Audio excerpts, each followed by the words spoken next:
20 years of trying, 20 years of frustration. Dale Earnhardt will come to the caution flag to win the Daytona 500. Finally.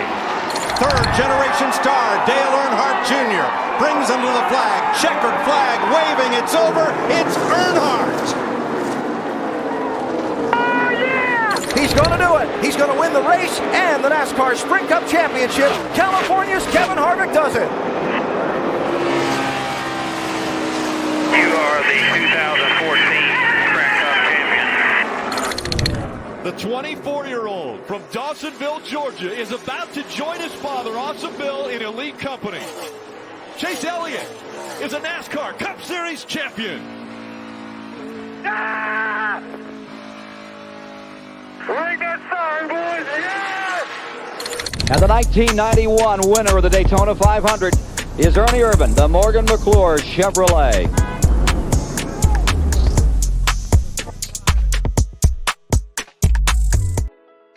Dude, how about that horn? Like, dude, how long did it take you to notice that horn? That horn, ever since we've had that intro, has made me laugh every time I've heard it. And like, you might even see like a little chuckle from me every time that horn goes off. Because it's like, man, perfect timing for a microphone. Ladies and gentlemen, Clean Air Show, episode 6, Bank of America ROVAL 400 at the ROVAL at Charlotte Motor Speedway. I'm going to take my pick right now, bro. One Lug TV. PL is 29. I'm going to take SVG. You might as well at this point. I'm going to take them for both. I'll take Xfinity and Cup for the weekend. Mark it down.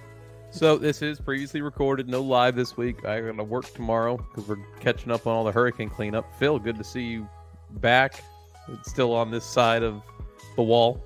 Thought I was going to go to Cuba, dude. Thought I was floating away. That was wild, man. Yeah, that was pretty insane. Glad we fared pretty well. I know you got some damage to the house, minor stuff. Thank you for coming by and cutting that tree up today. Anytime, dude. Anytime. Glad we could get it taken care of. It's all good, though. We're all here. Everyone's alive. Everyone's well. Everyone's house is fared all right. Yeah, we bailed out of here. We went across town where water wasn't as bad. Just had a good time. We were in a house with a pool. We did a little swimming, hung out, watched some racing, and it was just a good time with the wife and kids. Honestly, it was like a little vacation while also being in hell. Oh, it was scary, dude. We were worried. But shit, man. Yeah, we're here. So not a lot to go over regarding truck and Xfinity. There's no truck race this week, right? No, Xfinity's coming up here in about 45 minutes. Xfinity starts in like an hour. Let's talk about qualifying, baby. SVG, what more is there to talk about? It's over, dude. Let's move on. Yeah, show's over, bro. Let's wrap this shit up. Who are you picking? You already picked that SVG. No, actually, I'm going to take the dinger for Cup on Sunday. Are we already doing picks? Are we already starting with picks? Well, if we don't get them out of the way, we'll forget about them. We do every other friggin' week, so I figure we'll get it out of the way now. Bro, that's for sure. We always forget to do something every week. Starting lineup. Let me see the starting lineup, and then I'll make my Last pick. week, excuse us, because, there was a lot going on with 4 people bannering. And brother, man, I'm going to take a page out of your book here. I'm taking Tyler Reddick.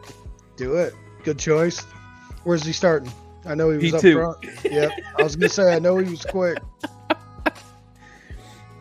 So, what you want to talk about, like, the starting 30? So one thing I would like to throw out is all this big talk about the new layout for the ROVAL. I pulled up a little diagram here. You pulled up a diaphragm? No, not diaphragm, dude. And I just want everybody to know this is probably going to be a really quick show this week. Yeah. We got a lot going on. I mean, between the hurricane stuff and recording early, we at least wanted to get something out this week just to say we got it out there. I did run one race at the ROVAL already since I've been at your house. How'd that go? Came home 6th. Attaboy. Out of 6 cars? No, 21. No, I was the 10th. Gained I rating and safety rating? Oh, yeah. I'm about to. Well, the good news is it's road rating, so I need to get that road course license up. So here's a this basically, so the purple is what the old layout used to be, and then the new green. So if you look, the through 5 and 6 there is new, much more fast pace. They were hauling ass through that section today. That turn 7 is gonna be a motherfucker after going through 2 to 6. You know, honestly, I like it because if you look at this track, other than that corner, there's really not a challenge. They created passing zones out of this. Mm-hmm. Oh yeah. I love this track. I think this is probably one of the better ones. Daytona, I liked it when they went to the Daytona road course. I honestly think they should do a Daytona road course racing.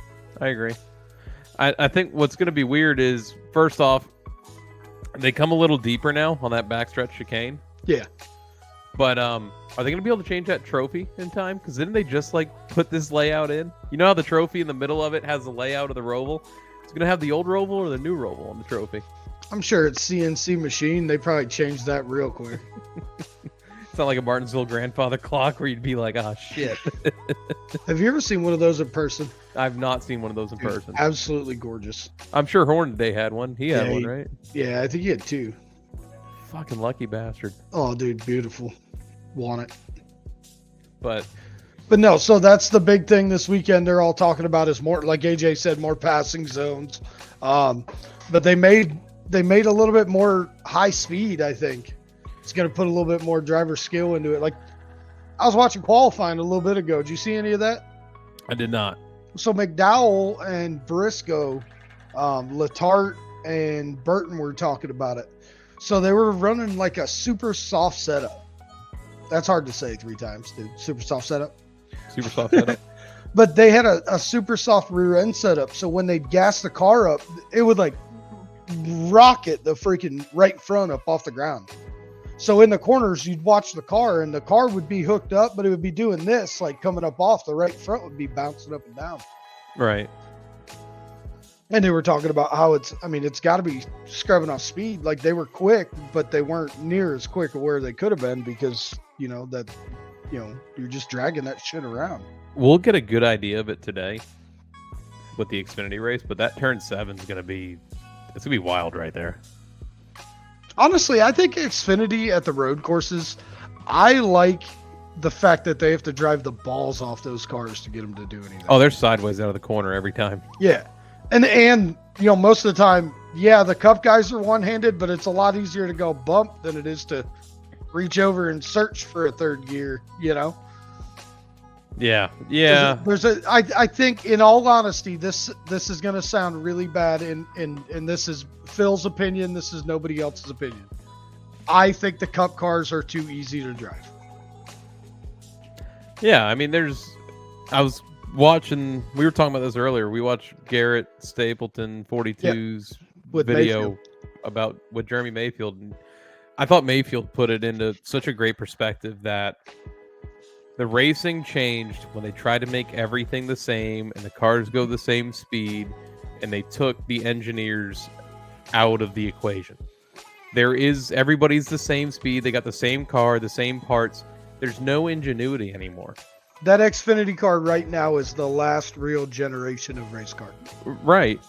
In my opinion, in NASCAR, you got the trucks, but I'm talking like the car side, the Cup car, the Xfinity car. I think that car is engineered the way it should be.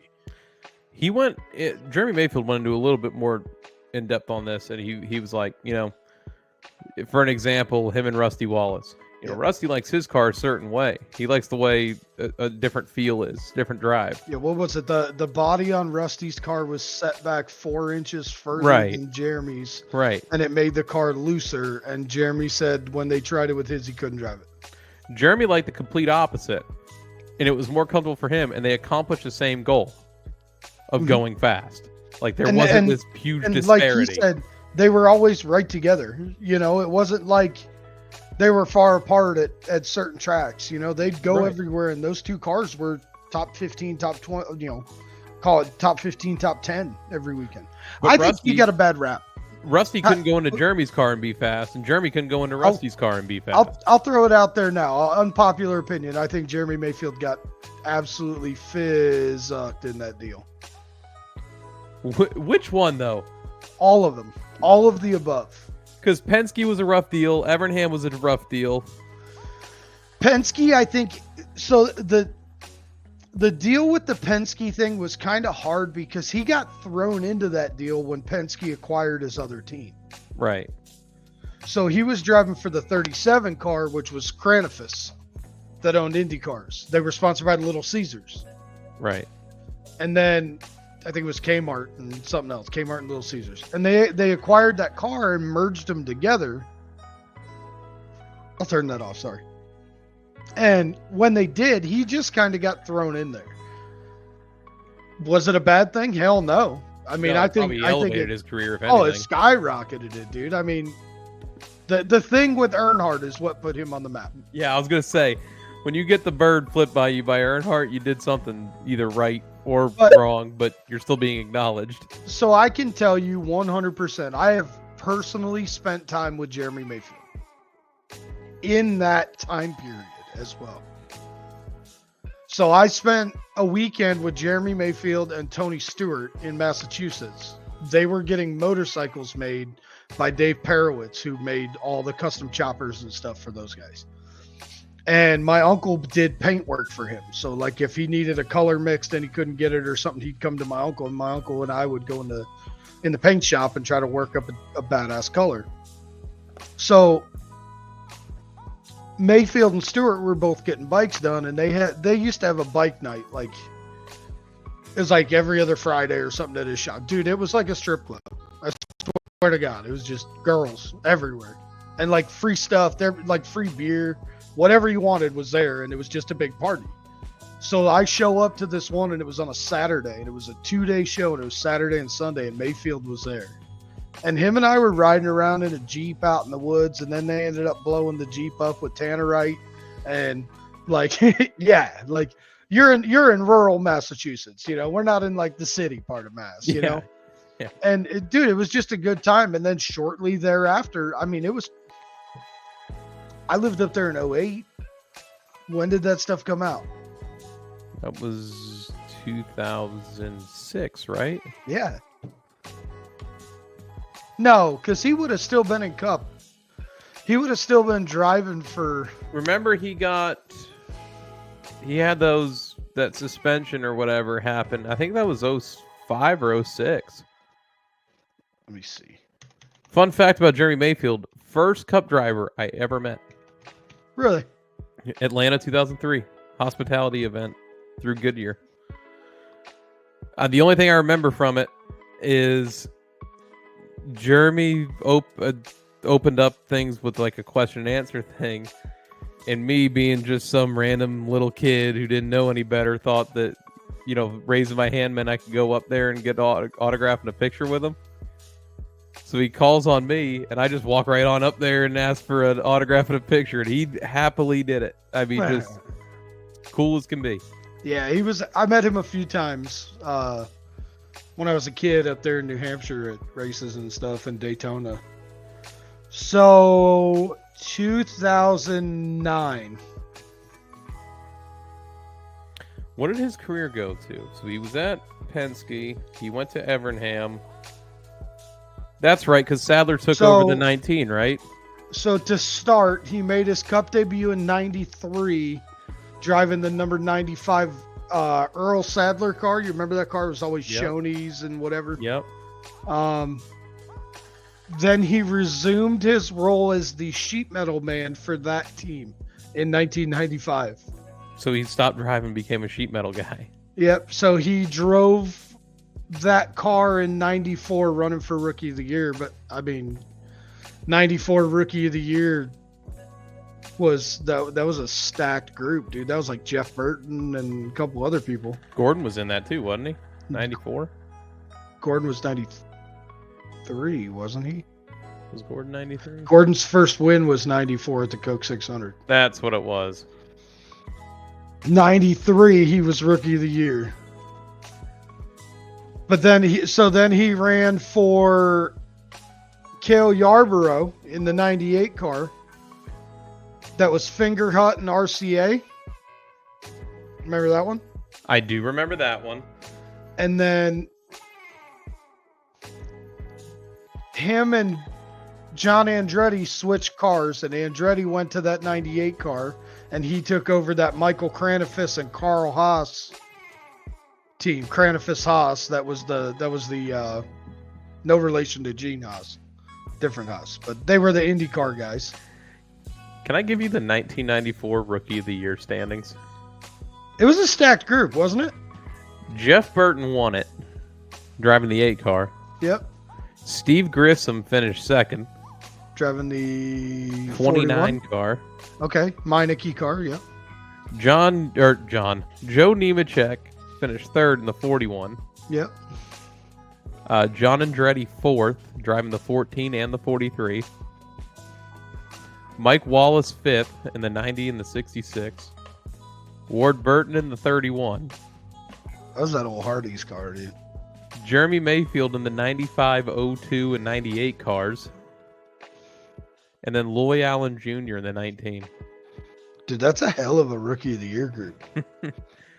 I want to see what 93's was now that we're thinking about Gordon and all that. Dude, that was one of those, like, what would have happened if he got in a better car? Loy Allen. Yeah. Dude, Grissom. Yeah, but I think, Grissom went where he belonged. Grissom belonged in the Truck Series and the Busch Series. Just like Allgaier, dude. Allgaier tried the Cup Series, didn't do it. Kicks ass in Xfinity. This will be a fun test for you. Okay. The 93 Rookie of the Year standings only had 3 drivers. Who were they? Bobby Labonte. Mm-hmm. Jeff Gordon. Mm-hmm. Sterling Marlin. Ooh. Close. Car number was right. 22. 40. Bobby Hamilton. Kenny Wallace. Okay. That was the Red Dog car, wasn't it? It was either Red Dog or it was Mad Dog? Kendall Beer. Or Kendall Oil, sorry. Kendall Oil. I'm looking up Kenny Wallace 1993 now. Or it could have been Dirt Devil. This is how these shows go. Might be Dirt Devil. It was Dirt Devil. Dirt Devil. I was going to say, might be Dirt Devil. It was the Dirt Devil car. So, yeah, if you haven't checked out that video by Stapleton or any videos by Stapleton, back to where we were, do that. Mitchell has some good stuff. Dude, that's somebody we should get with in the off season and try to get him on. And For sure. Bro, these cars were so nice back then. Paint schemes were perfect. Did you see that body on that Mayfield car that he was showing off with the custom nose and shit, dude? The fucking left front fender was like 3 feet wide. Bro, all the way up to 03, 04, those cars were just perfect looking. So if you haven't checked it out, check out, what is that, Grand National Super Series? Yeah, I believe that's what it is. So it's old Gen 4 Cup cars, basically, like a vintage series, but they're shooting almost to do like a SRX type deal with like 12 cars. I think they got 6 or 7 races, but they're trying to get a full field. Stapleton's running with them next year. Mayfield's in there. There's a bunch of guys. Bob Schacht is the one in charge. And they're putting on some good shows, so go check that out. Mayfield wrecked hard one time. Did you see that video? I'm sorry. I'm watching the Kenny Wallace Stacker 2 commercials because they popped up when I searched them. So the release, back to your question, the actual suspension for violating the substance abuse policy was May 9th, 2009. So it was 09. Yep. So I remember he came back with like a WWE sponsored car a couple years later. He came back and he had that green car. Speaking of WWE, that was the green OTC 360 OTC car, the 36. Yep. And it had WWE on the. And he also had, was it like Big Red or not Big Red? What's the soda? Red. Is it Big Red? I think it is Big Red. Big Red soda. You know which one I'm talking about. So here's the commercial I was watching when you asked me that question. It's going to be very shitty quality. So, Kenny, how'd you shave those seconds off your pit stops? You know, Elliot, once the boys got rid of those spare tires we used to stack or two, The seconds just dropped, man. Check it out. Elliot, nothing burns fat and supercharges your energy level like the world's strongest fat burner. Hey, and speaking of strong, check my new Jackman out. You guys call that a pit stop? One more time with feeling. Nothing's faster than Stacker 2, the world's strongest fat burner. With feeling. The funniest part was Elliot Sadler being in that. All Sport Thirst Quencher. All Sport. That's the other one, dude. All I Sport remember Thirst All Quencher. Sport. I think All that was Sport's his still own. around. Yeah, they are. So that was his own team when he tried that. The 41 team, that was his own deal that him and his wife were trying to start. That was COT days. Didn't Jeremy, wasn't he the one who came out about the Evernham and Aaron Crocker deal? Yep. Yeah, that's what got him fired from That's Evernham. what actually started the whole thing is that. Listen, for what it's worth, Ray Evernham was never the same owner that he was a crew chief. No. He should have just stuck to crew chief and been done with it. He fucked himself by starting with Casey Atwood. Let's put it this way. Evernham stays as a crew chief. He's running Hendrick Motorsports. He's in Gordon's position today. So how about the 7-car combination for next year? How do you feel about that? Have you seen that combo? Oh, with Ronnie Childers, Eddie DeHaan, Eddie DeHaan, and then Justin Haley. Hard to hate that team, man. Dude, I think Justin Haley has potential, big time. I've just heard he's such an asshole. Every time I've met him, he's been cool. I've talked to 2-3 people that have met him, said he's an asshole every time. But also, here's the thing though: when are they trying to go to him? No, that's true too. That's a solid point. You know, like in the sport of NASCAR, and with the fans having that access at some tracks, you're right there. They're getting in the car. You're on pit road with them. You know, like Bristol and stuff like that. Most of the time, it's crowded. Like from the time these guys get off the stage for driver intros to the time they get in the car and fire it up, they should not be interrupted. Right. There should be a set area that those guys are not interrupted at that point. That's my opinion. After they leave the media center, don't bother them. I don't even say that because driver intros is a big thing. As they're out exiting the driver's meeting. I would say, like yeah, last. that exit from there, once they're done with the driver's meeting and they're at driver intros, that's it. Right. Until after the race. But some of the coolest interactions happen after the race. The thing at Bristol was pretty cool, wasn't it? Oh, yeah. Walking down the straight. Oh, yeah. Yeah. And watching all the haulers leave, trying to watch them catch trying speed to leave. As they get up to the bank, and God forbid someone stops at the exit, they're fucking sliding back down the banking. But yeah, no, that was cool. So we got Xfinity getting ready to roll off here in just a minute. Let me switch over to that real quick. I was thinking about putting the leaderboard up during the show, but I'm like, well, this is going to air after the race ends. That would be pointless. And honestly, we'll probably be here for another 20 minutes just bullshitting about random shit. We got about 10 minutes. That works. We got about 10 minutes. I didn't even come up with a fun fact from Phil this week. Hey, real quick Talladega thoughts is that the super speedway racing now sucks. I cannot sit there. I'm gonna say yes and I'm gonna say no. I'll agree with you and I'll disagree with you, and I'll let you go first, but then I'll give you my point. I will not be sat here and told that, but they were 4 wide for 30 laps, and not go, yeah, going half the pace that they normally do, because there's fuel saving the whole time. Poor fucking Kyle Busch that whole time was trying to make runs and all that, and either nobody would go with him or he was just boxed in, couldn't go anywhere because everybody's trying to save fuel. AKA if they would just Josh Williams the day before, just like we talked about. If they would end stage cautions at super speedways, you'd have so much better racing. I don't even think they should do that. You want to know my opinion on it? 11-gallon fuel cells. Yeah. I was thinking about making the fuel cell bigger. Think about what they did at Talladega and I don't think you could weight wise though. That's the problem. Because right now you're already carrying figure 22 gallons times 8 pounds a gallon, bro. Man, I'm sitting here thinking they need to redesign this car altogether, but so I don't like the breakaway front and rear end. I think it's causing more problems than it is making anything better. Oh, dude, the DVP was an issue this past weekend. the last few weekends. How can Josh Berry not continue? And he's got 4 flats, but we're going to sit here and tow Chase, Elliott, and Briscoe to the pits. Logano. We're going to tow. They attempted to tow Logano's until they're like, dude, your fucking oil cooler's sitting on the ground. Like, your car is not going anywhere. But, it's just incredible to me that we have not just decided to abolish the whole DVP altogether. Give these guys a chance to either fix their cars and come back out and make minimum speed. You got 1-2 laps to make minimum speed. And if you don't, it's it. It's so frustrating because I continue this season in 2024 to watch this sport continue to get in its own way time and time again and not just do the right thing. It started with the Coke 600, and it's been like that ever since.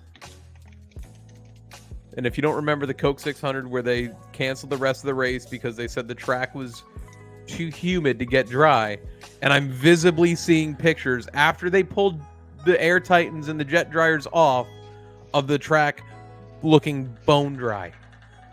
Bone dry. You can see where the weepers are saturated on the asphalt.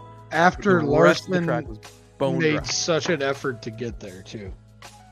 Oh, it was so pointless. So pointless. I'm trying to find a picture. No, you're good. I'm continuing on my rambling of how this sport continues to just shoot itself in the foot time and time and time again. It's fucking irritating me.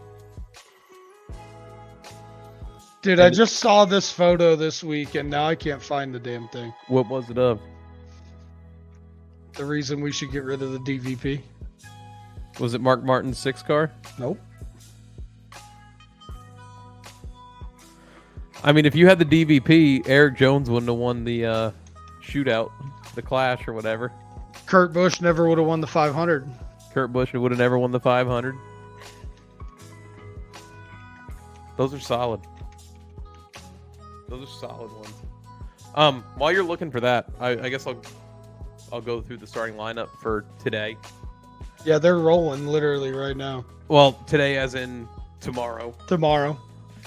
SVG on the pole, Tyler Reddick second, AJ Allmendinger, Joey Logano, Austin Cindric, Kyle Larson, Chase Elliott, Brad Keselowski, Bubba Wallace, William Byron, Kyle Busch, Christopher Bell, Daniel Suarez, Ryan Blaney, Todd Gilliland, Ross Chastain, Alex Bowman, Denny Hamlin, Ty Gibbs, Carson Hocevar, Michael McDowell, Austin Dillon, Zane Smith, Ricky Stenhouse Jr., Chase Briscoe, the final qualifying playoff driver in 25th, Harrison Burton, Daniel Hemrick, Corey LaJoie, Chris Buescher, Martin Truex Jr., Kaz Grala, Noah Gragson, Justin Haley, Ryan Preece, John Hunter Nemechek, Josh Berry, Eric Jones, Josh Bilicki.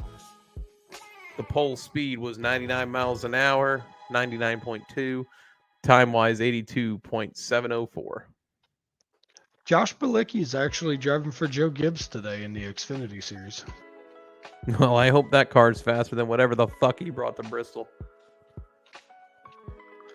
Well, let's see. Where's he starting in the Xfinity race? Probably in the back, because that's where. How about Jeremy Clements bringing out all these throwbacks this year, dude? Did that one this for the Dale Jr. throwback to the AMP car? That's I like awesome. It. Yeah, I like it. And it's also crazy to me to think about we're throwing it back to cars that I've cheered for. No, the throwback cars aren't from the 90s anymore, bro. Yeah, it's not from races I never saw anymore. Now it's races that I did watch these cars run in. So, little story for you. Josh Bilicki qualified 4th. Hey. So, SVG on the pole, Mayer 2nd, Allmendinger 3rd, and Bilicki starts 4th. Old Allmendingling? With Creed and Austin Hill starting side by side. They're going green right now. So that race is going green. Yep. Georgia kickoff's about to happen. We're at 30 minutes on this show right now. I think that's good for an abbreviated edition of Clean Air Show. I'm good with it. I think we've hit just about everything. Any big news this week other than 2311 and NASCAR pausing their or putting a temporary pause on the injunction. Let me see. Oh, shout out to my buddy Doug Rice being honored today. Today's his last race with PRN. So Doug Rice been great. Yeah, he's fantastic. NASCAR's examining the missing roof rails still. yeah. Let's examine it now. A week later after the race, when you were getting called out on it that race weekend and could visibly see it. Yeah. Didn't matter. Neither one of their cars won. I mean, the team orders thing with Kyle Larson being told not to push Keselowski to a win. That's something. Sam Mayer just got a penalty for jumping the initial start. The fucking bad luck continues with Sam Mayer these last 2 weeks. Dude, and he's like way out.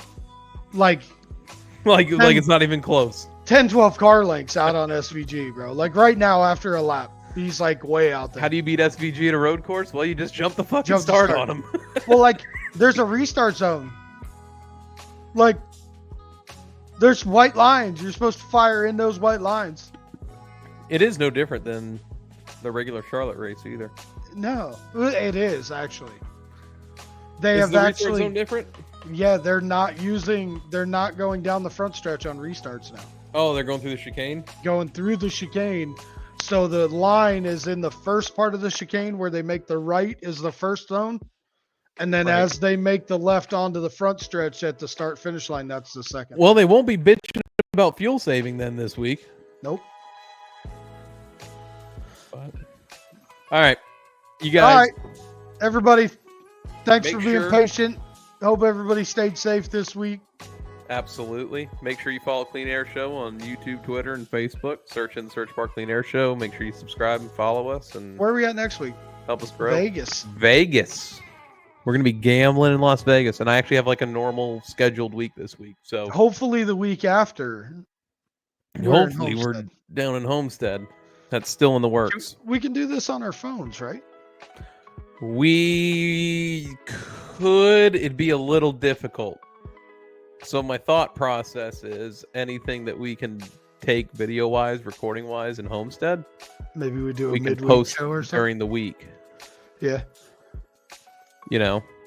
Yeah. But that's where I'm at with that. Kyle Sieg and Ryan Sieg swap cars in Xfinity. Kyle Sieg already stepped on his penis and spun out. Kyle Sieg has one of the coolest pit boards in the Xfinity series. The Georgia logo. It is the Georgia logo. Austin Hill wears Georgia racing shoes when he's at Atlanta. Yeah, okay, that's it. I'm AJ at One Lug TV. We'll see you next week. Phil, PLS29. Have a good week, everybody. Glad everybody stayed safe and hope you stayed safe as well out Yep. there from the hurricane, both Milton and Helene. We'll catch you next week, boys. See ya.